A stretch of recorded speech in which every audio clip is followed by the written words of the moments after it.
It's the end of 2023 and the perfect time to look back at the year that's been, and also what there is to look forward to in the year ahead.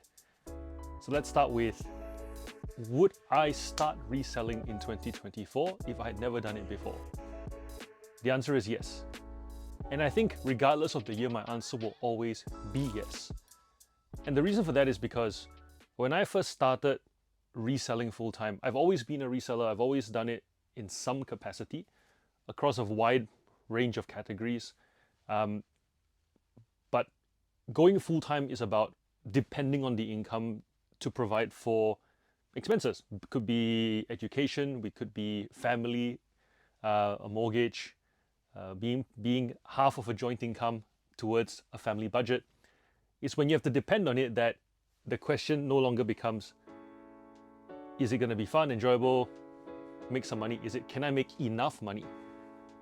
And so when I started reselling full-time 4 years ago, whilst I was trying to help Jenny, my wife, understand what's involved with reselling, I was also looking for material on, you always want to find third-party information, because in that moment when you're just trying to convince the other half that it's a good idea, it can feel like anything you say is just the good bits.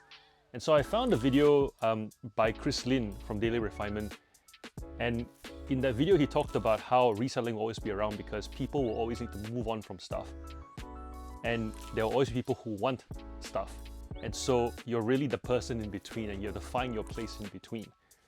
To me, that's sound advice. It's not based on hype, it's not based on a platform, it's not based on a product category, it's not based on someone in the media saying that you should do something.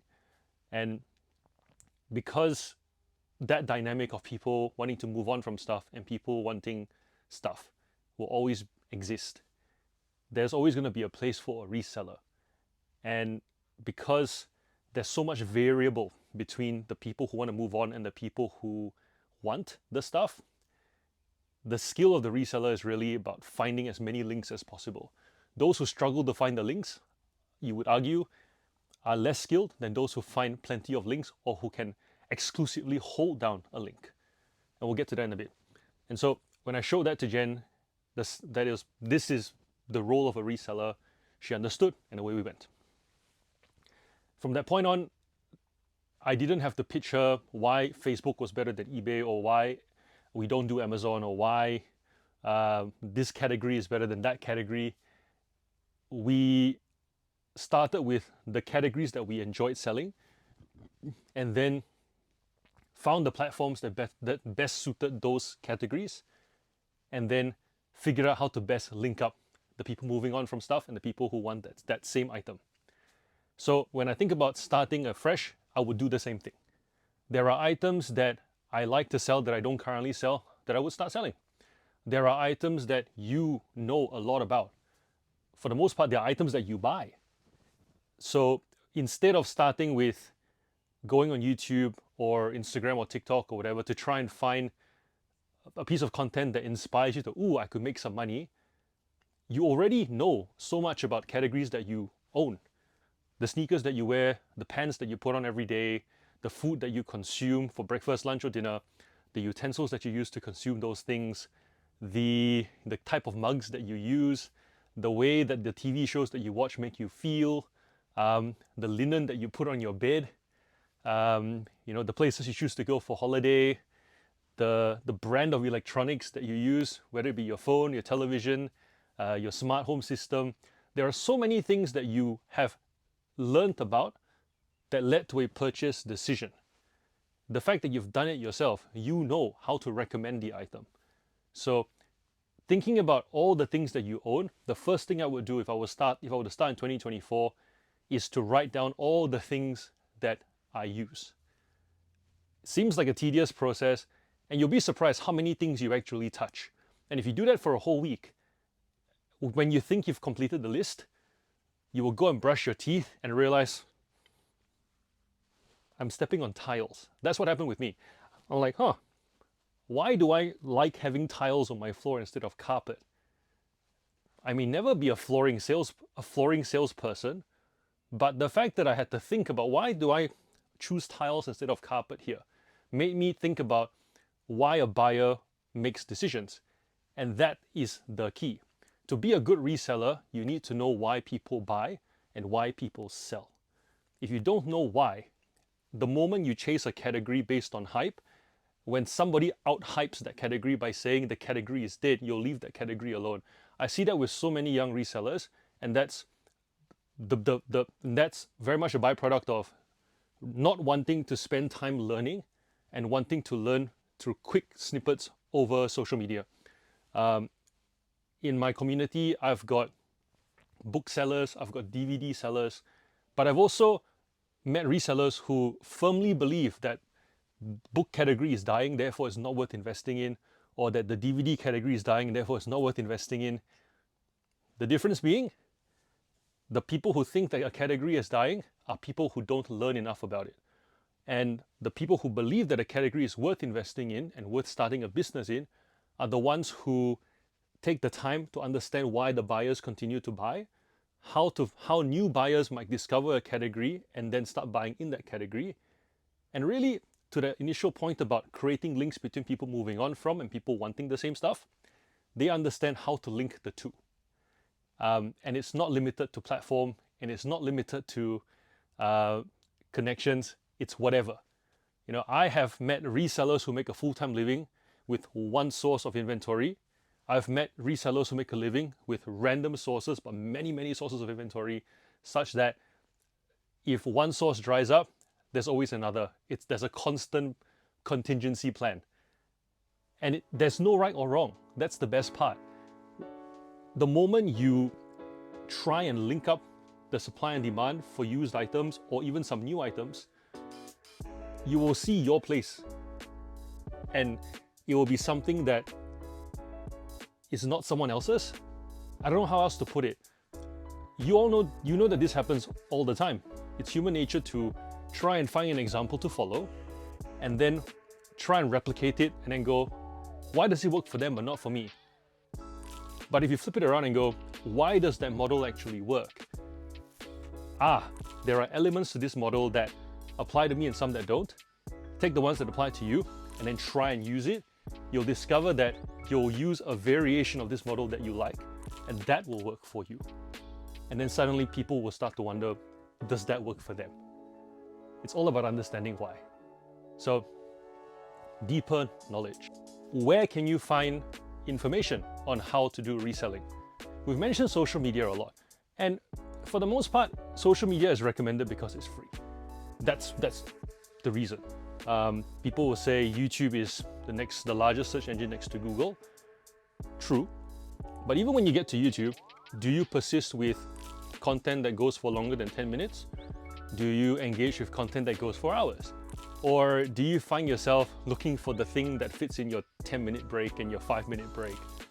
And if you don't invest in learning, especially if you don't invest in finding people who spend the time to teach you for longer than 5 to 10 minutes, what you'll find is your knowledge will be very surface level and your brain will lean on those shortcuts, which also means that your posture towards any business decision will be black or white with no gray. Navigating gray makes great businesses. It's not about black or white. And the reason for that is because oftentimes opportunities that may not seem good, with a bit of massaging and a bit of personalizing, can become great opportunities. I think about a simple example of when people get cold calls, right? When someone cold calls your phone, they don't know who you are, they just have a name from a list. Most people will say, when you get a cold call, just hang up, it's a waste of time, they're probably scammers, right? That's a black or white mentality.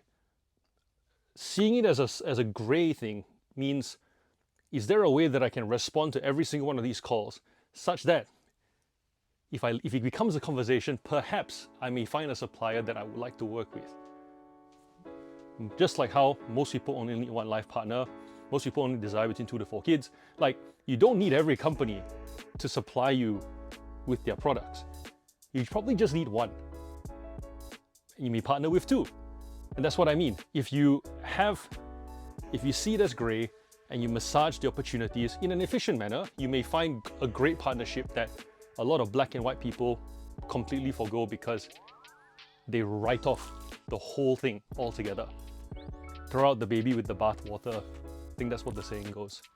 So deeper understanding why, and figuring out how to massage those usually black and white situations into a bit of gray to unearth opportunities. Because at the end of the day, as environments become more competitive, black and white doesn't work. You need to be willing to sit in gray so that you take opportunities that less people are even thinking about, let alone taking action on.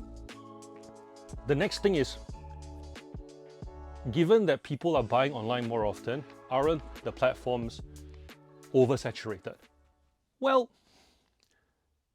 first of all, let's start here. Would you rather operate in a marketplace where there is no activity, or would you prefer to be in a marketplace that has a lot of activity? The answer is pretty obvious. We want a lot of activity. And the reason why we want a lot of activity is because you can open a store and by random chance, you'll still make a sale because of the activity. Or you can figure out how to get more market share because in places of activity, there is this thing called market feedback. Now, market feedback is so important to making any business decision. If you are in an environment where there is no pricing data, there is no sell-through rate, there is no customer for you to talk to about why they bought from you, where do you start? You pluck a number from the sky and hope that someone buys. There's a lot of hope.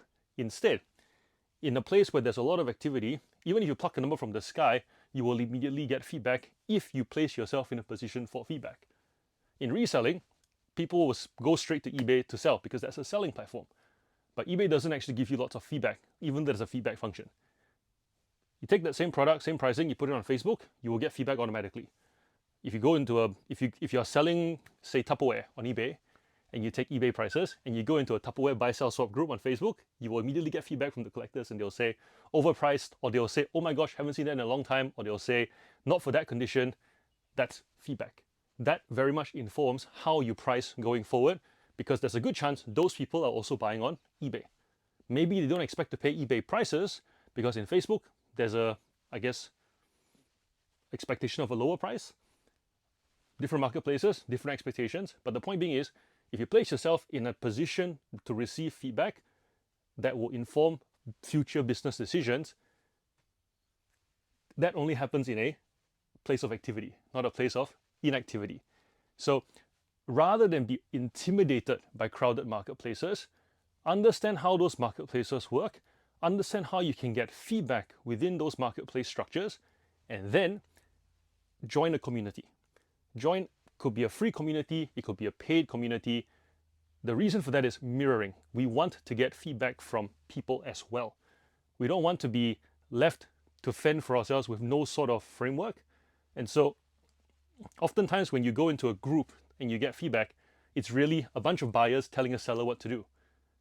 You want to talk to sellers as well to balance it out. If the sellers go, yep, that's essentially what you need to do to make a sale, good. If a seller says, actually, if you do this slightly differently, you'll be able to move the sale, you'll be able to get more dollars. Actually, if you take this item, put it on a different site, you get the idea. You get the buyer's story and the seller's story, and there you get the why for that category. Why? I keep saying why so many times because without knowing why something happens, it's pretty much insanity to make decisions upon decisions. It's like asking someone out for a first date. And then if they say yes for the second date, without knowing why they said yes to the second date, you go on the second and third, and then eventually you find yourself, walking down the aisle. It's pretty nerve-wracking not knowing why you got there or how you got there. It's just, a bunch of yeses means yes. And also imagine if one day you get a no, throws you for a loop because it's like, I don't know how we got here. Knowing how you get there, why you get there is very important because it keeps you calm. It helps you to work out what to do if you do get a no. It's not, running a reselling business is probably not as dramatic as getting married to somebody. but the human needs to know why it's the same. And for me, if I don't understand why I'm doing something, I won't do it. Because without understanding, any future decisions, any surprises become very hard to navigate. I think I've explained that sufficiently. In oversaturated markets, people will say prices go down. So does that mean that it's not worth reselling anymore? No. And the reason for it is because the thing that we want as resellers is profit. And profit is a combination of two things: sale price, buy cost. If you don't have any control over sale price because markets are oversaturated, you definitely have control over buy cost. And that's where the sourcing skill comes in. More often than not, resellers enter into reselling because they are drawn by very high sell prices. They'll see the cost, they'll see the price that sneakers sell for. They'll hear things like, I picked up a first edition Pokemon card. They'll hear things like, we came across an antique Bible, we didn't realize we could sell Bibles. You know, they'll hear things like, oh, I can't believe we can sell these things for parts only for $100. That's the draw, that's the attraction of the sale price. There's very little learning that goes into the buy cost, because as long as that holds and keeps going, you can just buy whatever. There's very little discipline on the buy. The moment the sale price starts to come down and you need to depend on that income, and that margin needs to stay the same, the buy cost also needs to go down. At that point, you start to get your reps in to buy better. And so I think with 2024, a lot of resellers are going to start realizing that after COVID, prices have come down because people now can buy in person and take their time. It's no longer an online limited stock, get it shipped to me kind of situation. Or at least even if there is stock, buyers no longer feel restricted. And because of that, they're willing to wait. So then in 2024, I reckon a lot of resellers who stay in the game are going to be the ones who know how to buy better.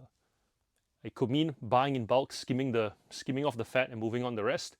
It could mean actually going to flea markets, actually finding wholesalers. It could mean going to an op shop, having conversations with human beings. I know that's very scary because we'd like to just be given a price and that price be good enough for us to take with no conversation.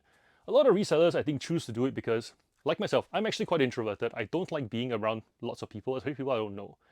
And if you ask me to go and randomly go up to a manager and go, hi, my name is John, I would like to have a conversation, I ran out of very quickly. So I like to find my stuff, snap it up quickly and move on. But of course, if there's more competition for those things, go back to traditional methods of sourcing. Knocking on someone's door, asking if you can speak to a manager, bringing donuts to your favorite honey hole, whatever it takes for you to build relationship. Because whilst relationship may be a lot more work, relationship also is a lot stickier.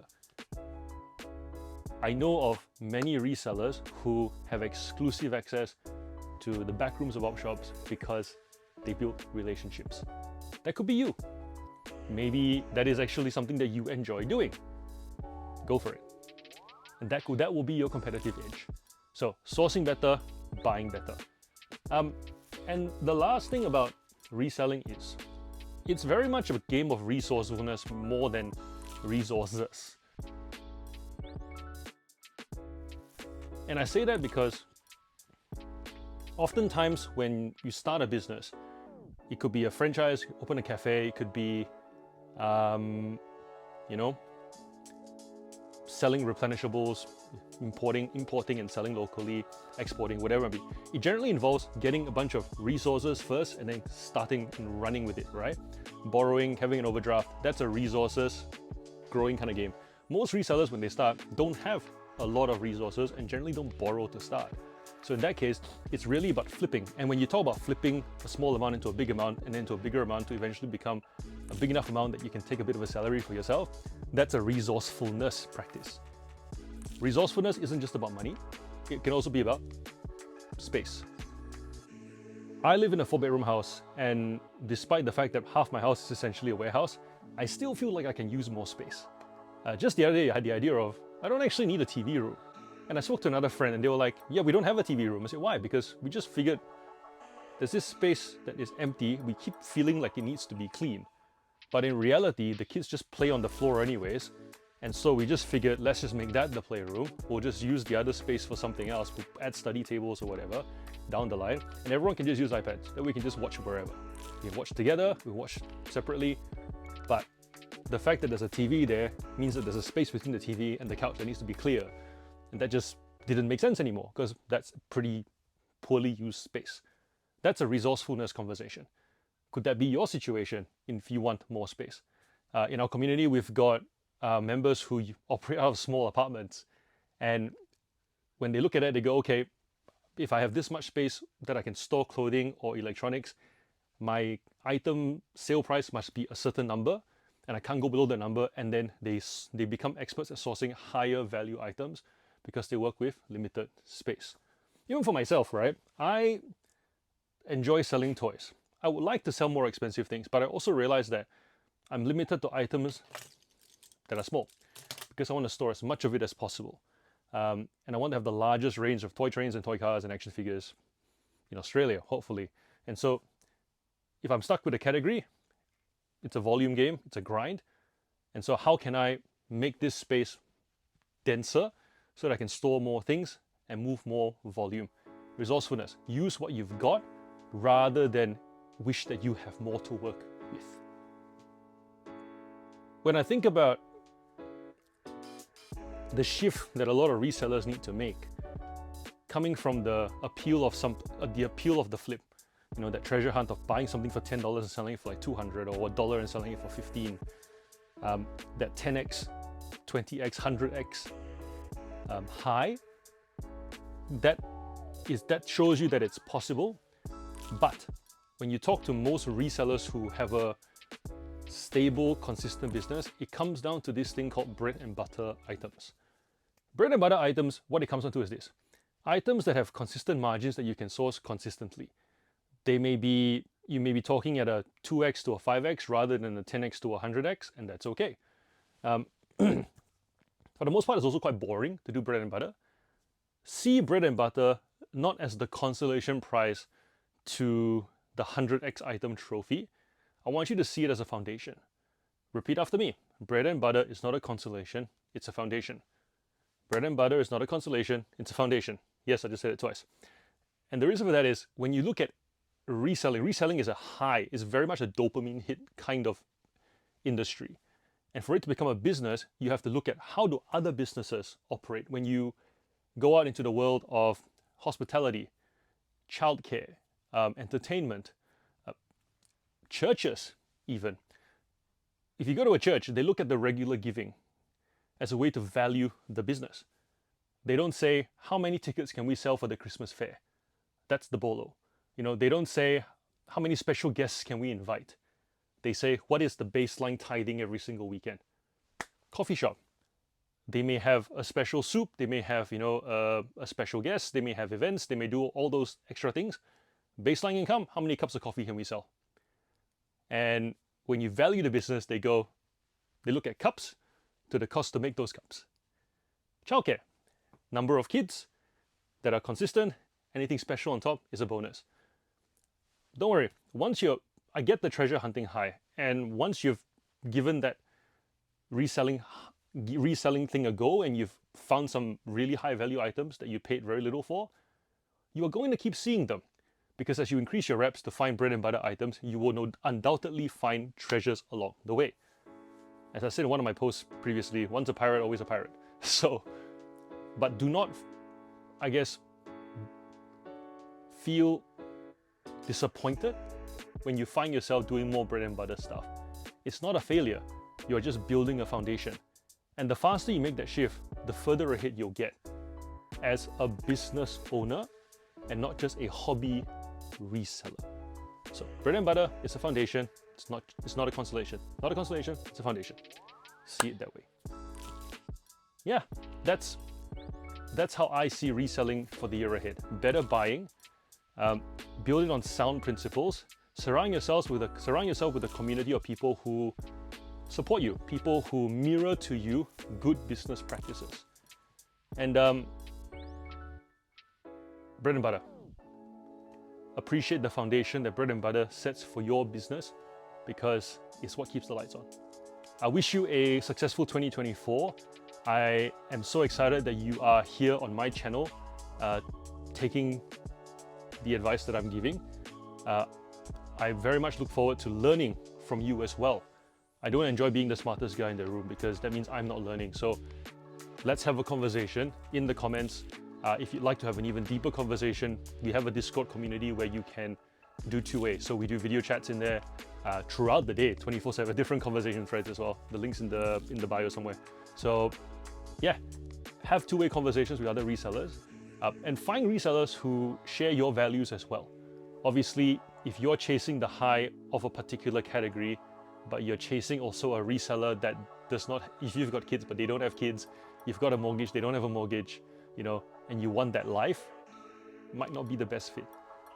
So likewise, if you're someone who has no limits, because you're renting, that's all you've got a high paying job, you've got resources to burn to flip higher value items, you don't want to be held back by someone who has a lot of commitments and they're slowly flipping their way through.